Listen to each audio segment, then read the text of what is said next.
Mga pasahero sa ilang bus terminal sa Dagupan City na papuntang Baguio City tumaas ng 40 hanggang 50%. Sundan sa ulat ni CJ Torida. Maagang sumakay ng bus na biyaheng Baguio ang mag-asawang German na sina Marion at Rainer. Isa raw ang Baguio sa kanilang destination sa kanilang pagbisita sa Pilipinas. Excited na raw silang makapanood ng mga aktibidad ng Panagbenga Festival. Yes. I hope I enjoy. I'm excited to see the dances on Harrison Road maybe or somewhere else. So I think this will be fine and very exciting. Tumaas ng 40 hanggang 50% ang bilang ng mga pasaherong paakyat ng Baguio dahil sa Panagbenga Festival. Kahapon pa lang po, marami na po nag-i-inquire sa amin through call.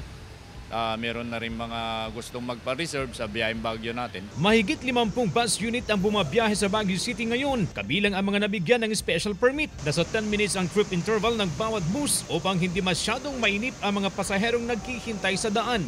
Dahil inaasahan ang traffic, posibleng abutin daw ng 3 oras ang biyahe. Wala naman daw problema sa ruta, kabilang ang Cannon Road, Nagilian Road at Marcos Highway. 15% din ang itinaas ng bilang ng pasahero sa van terminal na ito sa Dagupan. Kung dati, 1 oras ang pagkihintay ng van sa mga pasahero, ngayon, aabot na lang sa 30 hanggang 45 minutes dahil sa dami ng pasahero. Karamihan, manonood ng Panagbenga Festival sa Baguio. Ngayon sa araw na ito, medyo mabilis-bilis ang kargahan namin paakyat. Hindi naman daw nagkukulang sa bilang ng van na biyaheng Baguio dahil nakaantabay rin ang iba pang unit na nasa San Carlos, Lingayen at Manawag. Wala rin pagbabago sa 180 pesos na regular fare. Kasama si Jing Dakanay, CJ Torida, One North, Central Luzon.